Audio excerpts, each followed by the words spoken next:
আমি তো ভালোবাসি তোকে। সিজন 2। লেখিকা ফারজানা মনি।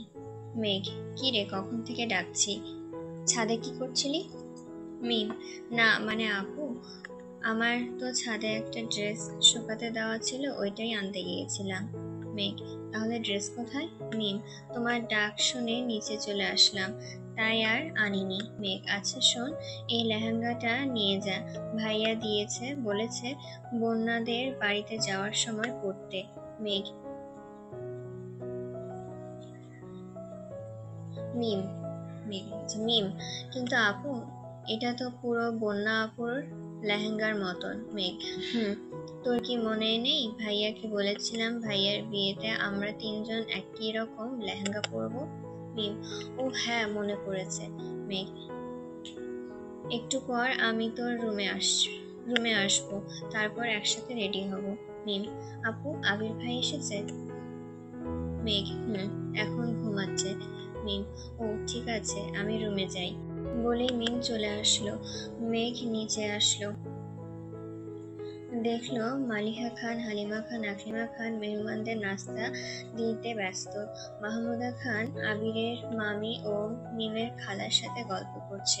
মেঘ গিয়ে মাহমুদা খানের কাছে গিয়ে তার কাঁধে মাথা রাখলো। মাহমুদা খান, কি হয়েছে মেঘ, শরীর ঠিক আছে? মেঘ, হুম, ভাবছি। হ্যাঁ। মাহমুদা খান, কি ভাবছিস? মেঘ, ভাবছি এই যে বিয়ের পর এখন তুমি আর আমায় আদর করো না। মাহমুদা খান মেঘের কান টেনে ধরে বলল, ওরে দুষ্টু, তুই আর বড় হবি না।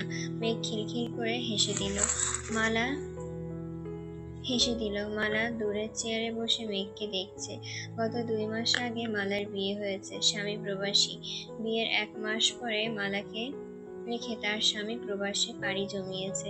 মালা মেঘকে দেখে ভাবছে, একটা মেয়ে কিভাবে এতটা ভাগ্যবতী হয়, যার জীবনে আবির ভাইয়ের মতন একটা স্বামী আছে, তার জীবনে আর কিছু প্রয়োজন নেই। মেঘ, তুমি সত্যি একজন ভাগ্যবতী। যাকে আমি হাজার চেয়েও পাইনি, সে তোমাকে বহু বছর আগেই নিজের করে ধরা দিয়েছে। ভেবেই মালা দীর্ঘ নিঃশ্বাস ফেলল। মিম দৌড়ে গিয়ে রুমে ধপাস করে দরজা বন্ধ করে বিছানায় শুয়ে পড়ল। বাম হাতটা বুকে চেপে আছে। আজকাল আরিফকে দেখলেই তার হৃদস্পন্দনটা বেড়ে যায়। বুকের ভেতর কেমন জানি ধুকপুক করে। তার সামনে পড়লে অনেক লজ্জা লাগে। তাহলে এটার নাম কি কিশোরী বয়সের আবেগ? অন্যদিকে আরিফ আবার ছাদে চলে গেল। কিছুক্ষণ ছাদের সোফায় বসে থাকার পর একটা রক্তিম গোলাপের দিকে তার চোখ আটকালো। সেই মুহূর্তে উঠে গিয়ে তার ছিঁড়ে এনে আবার সোফায় এসে বসলো।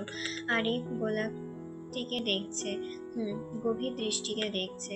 হয়তো এই গোলাপের মাঝে তার প্রেয়সীর লাজে রক্তিম চেহারাটা সে খুঁজছে। হঠাৎ আকাশের পানে তাকিয়ে আরিফ বলে উঠল, প্রেয়সী, আমি তোমাকে চাই, সব সময় চাই। জানি না আমাদের কখনো মিলন হবে কিনা, কিন্তু মৃত্যুর পরেও আমার হৃদয় থেকে ভালোবাসা একটুও কমবে না। তারপরেও যদি আমি তোমাকে না পাই, তুমি আমার হৃদয় থেকে একটু বিচ্ছিন্ন হবে না। বাস্তবে না হও, কল্পনাতে তুমি শুধুই আমার। বেলা 12টা বাজে। মেঘ রুমে গিয়ে আবিরের শান্ত মুখের পানে তাকিয়ে আছে। এই ঘুমন্ত পুরুষটি একান্তই মেঘের ব্যক্তিগত পুরুষ। হঠাৎ আবির চোখ বন্ধ রেখেই বলে উঠল, ও এভাবে তাকিও না প্লিজ, আমার লজ্জা লাগে। মেঘ চোখ সরিয়ে নিল আর বলল, বেলা 12টা বাজে, এবার তো জেগে উঠুন, আমি মিমের রুমে যাচ্ছি রেডি হতে, আপনি উঠে নামাজে যান। বলেই মেঘ চলে গেল। আবির অবাক, যা, এর আবার কি হলো? আমার লজ্জা লাগলে কি আমি বলতে পারবো না? এর জন্যই লোকেরা বলে বউয়ের মন বোঝা নয় রে নয় সোজা।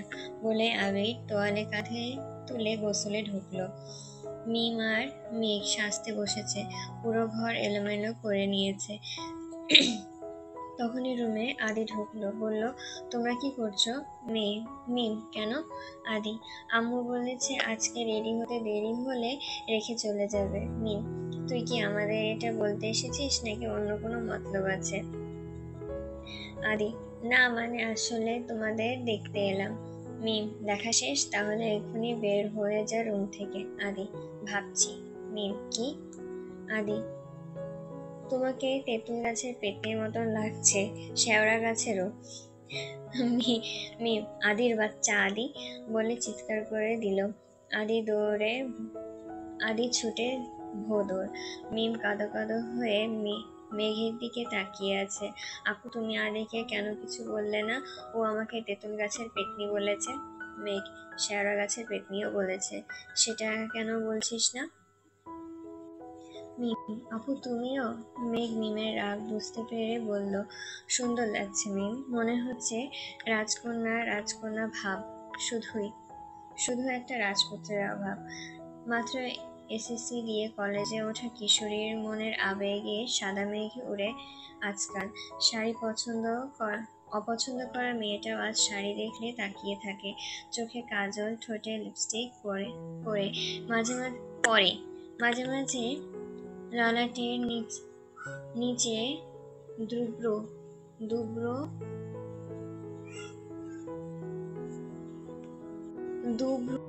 যুগলের মাঝে ছোট্ট একটা টিপ করে নিজেকে সাজিয়ে নেয়। মেঘের মুখে রাজপুত্রের কথা শুনে লাজে রাঙা হয়ে উঠেছে তার চোখ মুখ। মুহূর্তেই ভেসে উঠল সকালের স্মৃতি, যে স্মৃতি পুরো অস্তিত্ব জুড়ে আরিফ। হঠাৎ নিচ থেকে সবার শব্দ পাওয়া যাচ্ছে। মেঘ বলল, মিম তুই আয়, আমি নিচে যাই। সবার শব্দ পাওয়া যাচ্ছে, সবাই রেডি হয়ে নিচে এসে গেছে। মিম, আচ্ছা যাও, বলেই মিম আয়নার সামনে নিজেকে দেখছে আর মনে মনে ভাবছে, মনে হচ্ছে কি যেন নেই। হঠাৎ একটা গম্ভীর সুর ভেসে এলো, কপালের টিপ আর কানের একটা ফুল, আর চুলে একটা ফুল। অকস্মাৎ ঘটনায় মিম হকচকিয়ে গিয়ে গেল। সামনে তাকিয়ে দেখলো তার পেছনে কেউ দাঁড়িয়ে তার চুলে একটা গোলাপ আটকে দিচ্ছে। তার প্রতিবিম্ব আয়নায় সুস্পষ্ট। মিম ভূত থাকার মতন চমকে গেল। কাঁপা কাঁপা কণ্ঠে বলল, আপনি এখানে? আরিফ ড্রেসিং টেবিলের ওপর থেকে একটা টিপ নিয়ে মিমের কপালে পরিয়ে দিয়ে বলল, নাও পারফেক্ট। মিম হঠাৎ শক্ত কণ্ঠে বলে উঠল, আপনি এখানে কি করছেন? আরিফ, অনেকদিন হলো তোমার সাথে ঝগড়া করি না, তাই তোমাকে মিস করছিলাম। মিম, আমাকে মিস? আরিফ, না, তোমার ঝগড়াকে। আমার বয়ে গেছে তোমার মতন ঝগড়টে মেয়েকে মিস করতে। মিম গাল ফুলিয়ে হনহন করে ছুটে গেল নিচের দিকে।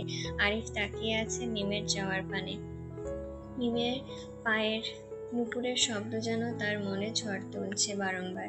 আজ মেয়েটাকে একটু বেশি বড় বড় লাগছে। পরনে ভারী লেহেঙ্গা, দুহাত ভরা চুড়ি, হাতে মেহেদি, চোখে কাজল, খোলা চুল, রক্তিম গোলাপ, কপালে ছোট্ট একটা টিপ। আরিফের কাছে সৌন্দর্যের আরেক নাম মিম। মিম নিচে চলে আসলো, দেখলো সবাই রেডি। বাড়ির ছেলেরা জুম্মার নামাজ পড়ে বাড়িতে ফিরলে সবাই রওনা হবে তানভীরের বরযাত্রী হয়ে।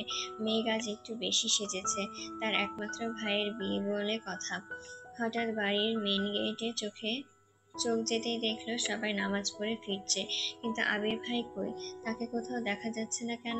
মেঘের মনটা সহসা খারাপ হয়ে গেল। মেঘ এতক্ষণ অপেক্ষায় ছিল, বাড়ি ফিরলেই বলবে, আহিয়ার আব্বু আমাকে কেমন লাগছে বলুন তো। কিন্তু তিনি কোথায়? হঠাৎ বাইকের শব্দে মেঘের হুঁশ ফিরল। দেখলো আবির হেলমেট খুলে বাইকটি পার্ক করছে, তার হাতে ছোট একটা শপিং ব্যাগ। আবির বাড়ির ভেতরে ঢুকে দেখলো বাড়ির মেয়েরা রেডি, আর ছেলেরা সবাই যে যার মতন নামাজ পড়ে এসে রেডি হয়ে নিচ্ছে। মালিয়া খান, কিরে আবির, এতক্ষণ কোথায় ছিলি? আবির, আম্মু একটা কাজ ছিল, নামাজ পড়ে সেখানে গিয়েছিলাম। মালিয়া খান, আচ্ছা ওপরে যা, রেডি হয়ে নে। আবার ওপরে গিয়ে 2 মিনিটের মাথায় মেঘকে ডাকছে। মেঘ হন্তদন্ত হয়ে ছুটল সেই দিকে। এটা দেখে বাড়ির বড়রা মুচকি হাসলেন। হালিমা খান ক্লান্ত বলে উঠলেন, এদের দেখে মনটা জুড়িয়ে যায়। মেঘ, কি হয়েছে আহিয়ার আব্বু? আবির দরজার দিকে তাকিয়ে দেখলো মেঘ একটা নীল রঙের লেহেঙ্গা পরে দাঁড়িয়ে আছে। তানভীর যখন বন্যার জন্য শপিং এ গিয়েছিল তখন তানভীর একই রকম তিনটা লেহেঙ্গা নেয়। আগে মিম আর মেঘের জন্য নীল রঙের লেহেঙ্গা চয়েস করে দেয়, আর তানভীর বন্যার জন্য মেরুন কালারের লেহেঙ্গা চয়েস করে। নীল রঙেতে আবিরের অষ্টাদশীকে যেন আজ নীলপরি লাগছে। আবির কিছুক্ষণ তাকিয়ে থেকে বলল, আমার নীল পাঞ্জাবিটা খুঁজে পাচ্ছি না, যেটা গত পরশু আনলাম। মেঘ, আলমারিতে খুঁজলে তো আর কি করে পাবেন? আমি তো সব আগে আলমারি থেকে নামিয়ে গুছিয়ে রেখেছি, এই নিন, এখানে আপনার সব প্রয়োজনীয় জিনিস গোছানো আছে। আবির মেঘের পিছন থেকে কোমর আঁকড়ে ধরে বলল, আই নো মাই ব্লু ফেরি, আমি আগেই দেখেছি। মেঘ, তাহলে পাচ্ছি না তাহলে পাচ্ছি না বলছেন? পুরো কথা শেষ হওয়ার আগেই মেঘ অনুভব করলো আবির তার গলায় কিছু পরিয়ে দিচ্ছে। তারপর আয়নার সামনে গিয়ে নেশাক্ত কণ্ঠে বলল, দ্যাটস লাইক মাই স্প্যারো। মেঘ পিছনে গিয়ে আবিরকে জড়িয়ে ধরলো। আবির ঠোঁটের কোণে দুষ্টু হাসি এনে বলল, এবার ছাড়ো, না হলে আমার মত পরিবর্তন হয়ে যাবে। নিজের সাজ নষ্ট করতে না চাইলে আমার থেকে দূরে থাকুন। মেঘ আবিরকে ছেড়ে 2 কদম পিছিয়ে গিয়ে বলল, জলদি রেডি হন, না হলে রেখে চলে যাব। আবির মেঘের বাচ্চামো দেখে মুচকি হাসলো।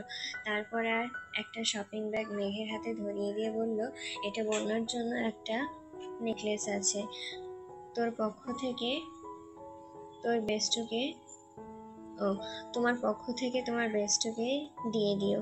মেঘ বলল, আবির ভাই, আপনি সবার কথা কত ভাবেন, আমার তো মনেই ছিল না যে বেবিকে কিছু দিতে হবে। উফ, কে যে কে যে বলেছে চাচাতো বোনকে বিয়ে করতে সারাদিন ভাই ভাই করে? এত ভাই ভাই করলে বাচ্চার বাপ কখনোই হতে পারবো না, আর আমার আহিয়াও আসবে না। হায়রে কপাল আমার। কমিউনিটি সেন্টারে আগেই মেয়ে পক্ষ চলে এসেছে। বন্যা মেঘকে বারবার বলেছে মেঘ যেন একটু আগে চলে আসে, কিন্তু মেঘ বরযাত্রী হয়ে এসেছে। এটা নিয়ে বন্যার মনটা একটু খারাপ। ইতিমধ্যে তামিম, মিষ্টি ও মিনহাজরা চলে এসেছে। এতক্ষণ বন্যার সাথে ছবি তুলে এখন নিজেরা তুলছে। সবাই হাসি মজায় ব্যস্ত।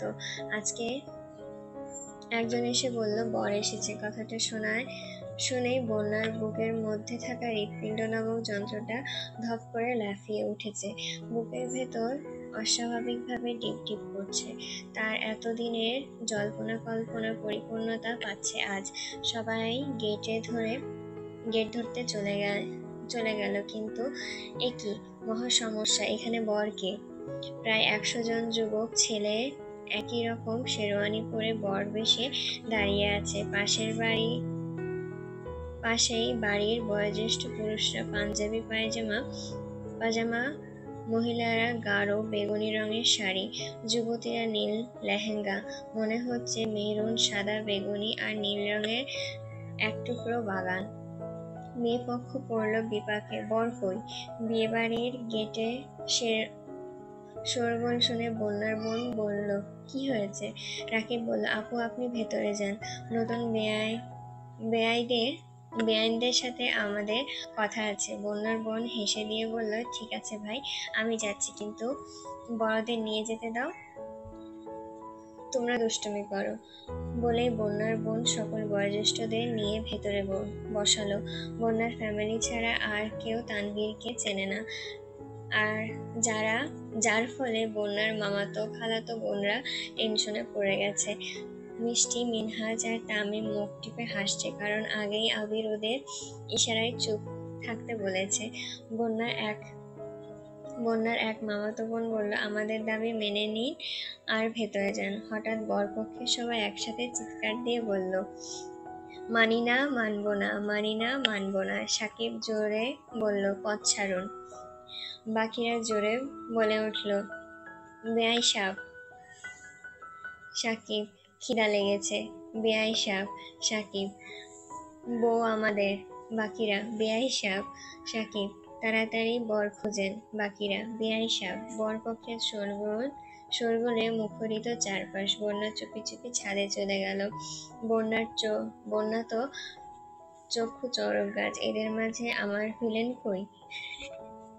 বন্যা ভালো করে খেয়াল করে দেখলো তানভীর সকলের পেছনে আবিরের পাশে দাঁড়িয়ে আছে। হঠাৎ তানভীরের সাথে চোখে চোখ পড়লো বন্যার। তানভীর চোখ মারলো বন্যাকে। আবির বুঝতে পেরে মেঘকে নিয়ে অন্য সাইডে দাঁড়ালো। তানভীর এই সুযোগে বন্যাকে ফ্লাইং কিস দিল। বন্যাও তা হাত বাড়িয়ে কুড়িয়ে নিল। এদিকে রাসেল বলল, বেয়াই সাহেব, আপনাদের দাবি আমরা অবশ্যই মানব, কিন্তু তার আগে আমাদের একটা শর্ত আছে। মেয়েরা চিৎকার করে বলল, কি শর্ত? রাকিব বলল, আপনাদের বর খুঁজে বের করে সম্মানী নিতে হবে, আর যদি না পারেন তাহলে আমাদের নতুন ভাবিকে ডাকবেন। সে নিজে তার বরকে খুঁজে বের করবে এবং সে সম্মানী পাবে। যাই হোক, সে তো এখন থেকে আমাদেরই লোক। এটা শুনে সকল মেয়েরাই ছড়িয়ে পড়লো বরযাত্রীর মাঝে। কিন্তু বর কই? সবাই তো বরের মতন দেখতে। শুধু দূরের এক কর্নারে গাড়ির সাথে হেলান দিয়ে ফোনে কথা বলছে নীল পাঞ্জাবি পরোয়া এক ছেলে। সবাই আবিরের সামনে এসে জোরে একসাথে বলল, এই বর, এটাই বর। আবির ওদের হঠাৎ চিৎকারে ফোনে কথা বলা রেখে অবাক হয়ে দাঁড়িয়ে আছে। তারপর কিছুটা বুঝতে পেরে বলল, আপুরা, আমি নতুন বর না, আমার একটা পরীর মতন বউ আছে। মেয়েরা হতাশ হয়ে হার মানল। তারপর কয়েকজন মিলে বন্যাকে আনলো বর খুঁজতে। হঠাৎ আরিফ বন্যাকে দেখে এবার স্লোগান দিল, নতুন ভাবি, নতুন ভাবি। বাকিরা জিন্দাবাদ, জিন্দাবাদ। বন্যা এসে সবার মাঝে গেল। দেখলো একটা ছেলে অন্য একজনের সাথে কথা বলছে। ছেলেটা শুধু পেছনের দিকে দেখা যাচ্ছে। বন্যা দৌড়ে গিয়ে পিছন থেকে জড়িয়ে ধরলো। তানভীর হতবাক, সামনে ঘুরে দেখলো বন্যা। তানভীর মুচকি হেসে বলল, মাশাআল্লাহ, আসমানের পরী নিচে নেমে এসেছে। বাকিরা সবাই হই হই বলে চিৎকার দিল। ছেলেরা আবার স্লোগান দিল, আমাদের ভাবি জিন্দাবাদ। সন্ধ্যা 6টা বাজে। একটু আগে তানভীর বন্যার বিয়ে শেষ। এখন দুইজনকে একসাথে বসিয়ে রাখা হয়েছে। তখনই মেঘ, বন্যা, মিষ্টি আর আরো কিছু মেয়েরা একটি আয়না নিয়ে আসলো। দুজনের সামনে রেখে তানভীরকে বলল, বলো ভাইয়া কি দেখছো? বলো ভাইয়া কি দেখছো? বন্যা লাজুক হেসে বলল, আমার আমার রাজপুত্র, আমার ভিলেন।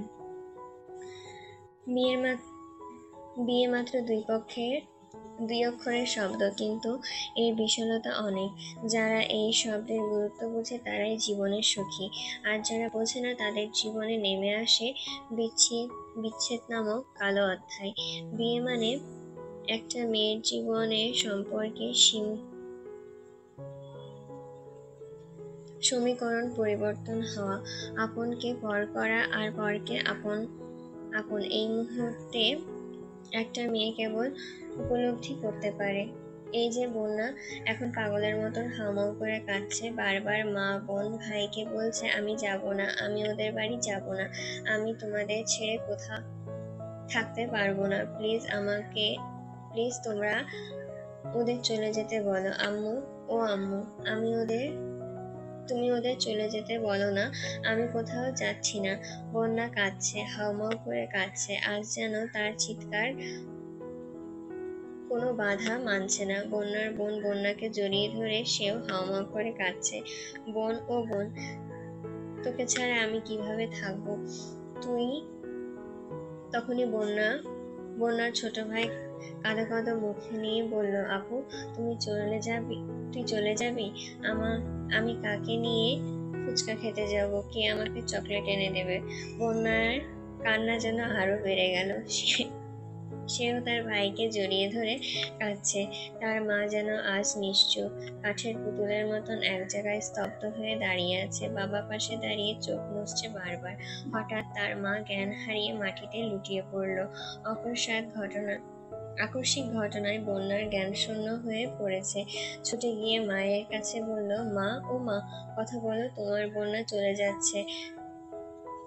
বন্যা বন্যা তোমাকে আর সকাল সন্ধ্যা জ্বালাবে না, ফুচকা খাওয়ার অনুমতি চাইবে না, বারবার বলবে না আজকে খাইয়ে দাও, কাল থেকে আমি খাবো। বন্যার কান্নায় প্রকৃতি যেন ভারী হয়ে উঠেছে, চারদিকটা কেমন থেমে গেছে, শুধু বন্যার আওয়াজই শোনা যাচ্ছে। তানভীর দূর থেকে টলমল চোখ নিয়ে তাকিয়ে আছে, তার এই মুহূর্তে কিছুই বলার নেই। এটাই দুনিয়ার নিয়ম। মেঘ সহ আরো কয়েকজন বন্যার মায়ের মুখে পানি ছিটিয়ে দিচ্ছে। কিছুক্ষণের মধ্যেই জ্ঞান ফিরতেই তিনি বন্যাকে জড়িয়ে ধরে বলল, মা, আমার মা, আমি আর নিজেকে সামলাতে পারছি না, তোকে ছাড়া কিভাবে থাকবো, তুই ছাড়া আমার ঘর শূন্য হয়ে যাবে।